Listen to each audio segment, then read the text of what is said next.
Yung kay Corina. Magandang umaga po sa inyo lahat, mga kaibigan na press, movie press at lahat ang lang ako babanggitin isa-isa. Taon-taon na nagkikita-kita tayo. Ito lang, yung sasabihin ko, nakakalungkot, o baka naman mag-viral na naman yan. Nakakalungkot ko na si Manny Lolit at ang nag-produce at nagtiwala sa akin na bumilda na si Jessie Chua. Wala na rin. Sinabi ko na doon sa prayer. Dalawang nawali. Lolit, ito ang taon ko minsan sana walang mabawas sa akin. Huwag mabawasan. Kaya tayo mula noon, 1978, kita-kita na tayo. Diba? Sina Alex Marcelino, si Manny Lolit, si Christy Bermin, isama natin yung lagi, Justin. Lagi ako tini-interview, lagi na kasalanan sa kanya, lagi na pagkukulang. Yun nga, tulad na sinabi ni Mark, GM Rapid, Merry Christmas and Happy New Year. Ito po ay taon-taon. Hindi lang po pag may pelikula, doon lang tayo nakita-kita. Hindi po yan, kaibigan tayo. Magkakasama tayo lalo-lalo na kailangan ng showbiz. Kahit wala na po kami sa showbiz muna, pansamantala ngayon, dahil wala kami pinopromote, walang pelikula, walang eleksyon, hindi lang po, kailangan magkita-kita tayo para lalong tumibay pagsasamahan natin sa showbiz. Good luck po, maraming salamat. Merry Christmas. Thank you very much. Yung apak at yung naman sa Netflix, tapos na. Apat. Oo, tagal. Yung kami na, yung mga apat na sikat ng araw. Ngayon po nawala eh. Sayang po hindi natuloy. Medyo nagkaroon ng konting ano dapat ipaliwanag. Pero binubuo po namin uli ni Coco Martin. Yung ayaw sumama, kabayaan natin. Kasi po libre yun eh. Wala po kami bayad doon. Kahit na kami araw lang, sama-sama kami sa pelikula na mga katiyan, lalo na po kami mga senador, para may magawa naman kami kami pagdating sa politika. Yun po yung binabalak namin.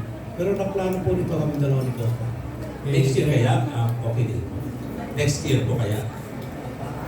Wala siguro muna. Dahil itong nangyayari na controversial ngayon. Kasi tinatawag nila apat na sikat ng araw sa Senado, si Robin, Bong, si Jinggoy, ako. Kaya medyo mahirap na. Pero sabi ni Coco, nagawa tayo dito, sabi dahil mga bata na. Sabi ko, sige, roll call, lolo na lang. Yan lang. Pero GM kayo, parang last time yata sa apag may lumabas sa pelikula, may mga upcoming projects po ba sa movies? Sa ngayon, wala pa mo. Ang last ko was, I think debut pa kami last summer, debut this year, early this year. February ata kami natapos. So, focus muna sa work sa tourism. Ayun. Kailangan lumamin turista. Sen, kanina sinabi sa akin ni Tita A, Tita Aser dito, no? Talagang day one pa daw, hanggang ngayon hindi pa rin daw kayo nagbabago na sa kabaitan, dealing with the press. How do you do it? How do you stay grounded? Siguro po dahil sa natural natin yan, dahil wala nang galing tayo sa mababa at galing tayo sa mahirap, dahil wala po ako na bandera. Kasi po ina-appreciate ko lahat ng tumulong sa akin, lalo-lalo na umangat ako bilang isang artista.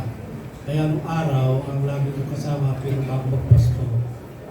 Unang-una si Pablo S. Gomez, tinulungan po ako para makapasok ako sa mga pelikula ni MPJ ng araw, mga pagbabalik ng Lawi, Olympian Taga, bago po ako nagpila. Tapos si Maning Borlasa, isa rin po yung tumulong sa akin dahil mga Evan Ponta 16 ng araw, tsaka yung mga Ibang Moreno, Ibang Santos, at yun nga, medyo napansin tayo ng producer na si Jessie Chua.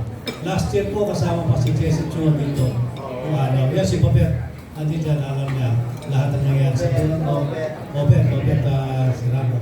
Yan, alam niya lahat. Kaya kayo, malapit ako sa inyo dahil isa kayo sa tumulong sa akin. Kaya ang utang na loob ko sa kanilang tatlo at sa mga movie press. Dahil kung wala kayo dyan, hindi makikilala ang sa Lito Lapid, kung saan nanggaling, at kung sino si Lito Lapid. Kaya inuulit ko, maraming salamat. Habang buhay ko po pasasalamatan ang movie press. Maraming salamat. Lahat ng ulo, una, dahil karamihan kasi mga mali-mali ka, nagkapangalan ng kote, maraming ulo, dapat mo talaga tignan nila. Lumingos sila, kasabihan na ako ng matatanda, lumingos sa pinanggalingan ngayon para makarating ka sa Panginoon.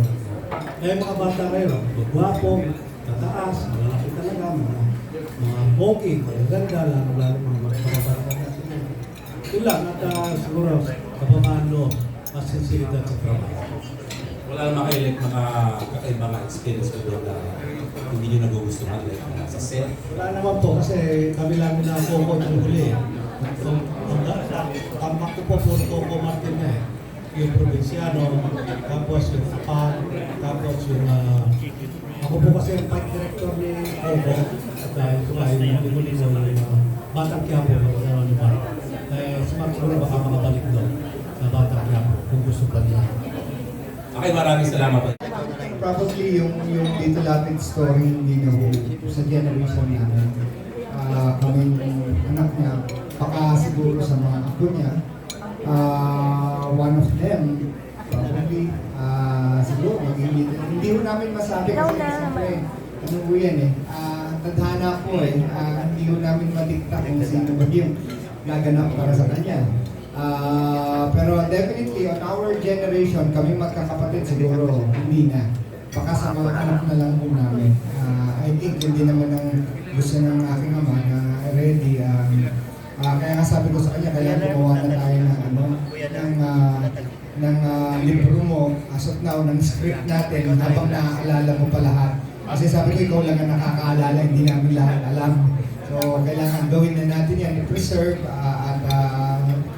kung kailan kailanganin, at least nandyan lang yan. At saka may tatama mo lahat kung ano yung lahat ng gusto mo ipakita. Yan lang naman. Actually, sa Wala pa naman yung kami. Nabalitaan lang mo namin, but hindi ko namin alam yung details. But of course, we're hoping na masettle. Because marami yung maasa na siyempre trabaho, maraming mabigyan ng trabaho. At yung conflict, sana masettle nila. Kasi of course, sa kanila ho yun, hindi ko namin alam ng details, but we're still praying and hoping na masettle para continuous lang yung pagbibigay ng trabaho kasi yan sa mga people. Thank you.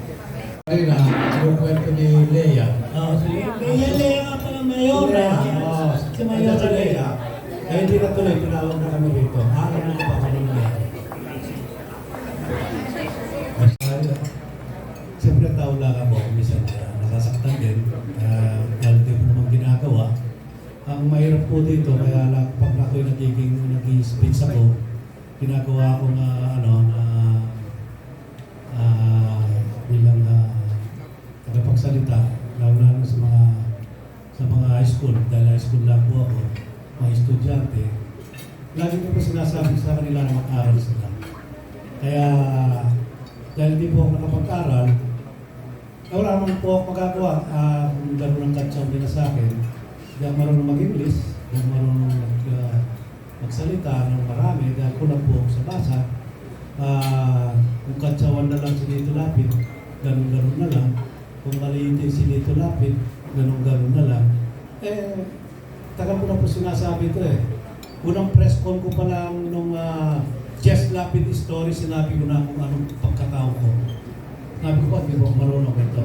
Kaya hindi po ako nakapag-aral, kaya ang ginawa ko para makakamit ko bilang isang bida sa pelikula, nag-stuntman ako, inampas-ampas ko na lang katawan ko dahil kulang ako sa pinag-aralan. Hindi ko naman po alam na makakarating ako rito. Kahit naka-barangay captain lang, hindi ako qualified. Kahit nakagawa, hindi ako qualified. Yan po nasa isip ko na wala akong karapatan pumasok sa politika dahil kulang ang pinag-aralan ko. Pero wala po akong magawa eh. Dinadala ako ng kapalaran dito. Nasabi ko na nga, sinisigaw pa nila. Hanggang ngayon, dahil sa edukasyon, kulang ako sa edukasyon, yun pa rin ang banat nila sa akin. Ito ko nito, naging vice governor ako ng 3 taon. naging governor ako ng 3 term, bali 9 years. 12 years po ako nanungkulan sa local.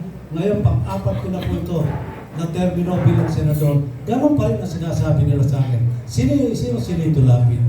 Nandito ba si Lito Lapid? Hindi namin naririnig si Lito Lapid.